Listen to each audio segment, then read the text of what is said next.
Magandang umaga o gabi po mga kapatid kong tao dito sa sanlibutan. Tayo sumunod sa utos ng Panginoong Diyos ng kabutihan lamang. Bago tayo magsimula, tayo manalangin. Panginoong Diyos ng kabutihan sa langit, maraming salamat po sa lahat ng biyaya na inyo pong ipinagkaloob ngayon at magpakailanman. Ang kalooban niyo po ang masunod. Buksan ang aming puso at isipan habang kami inaririto sa sanlibutan. Ilayo kami sa tukso at masama. Salamat po Panginoong Diyos ng kabutihan sa langit. Papuri at pasasalamat at pagsunod namin sa iyo lamang. Panginoong Diyos ng kabutihan sa langit. Amen.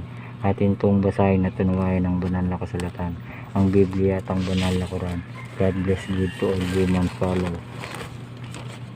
Quran Surah ay kasas Genesis 28. Utak at puso natin sa Panginoong Diyos ng kabutihan lang tayo maglingkod.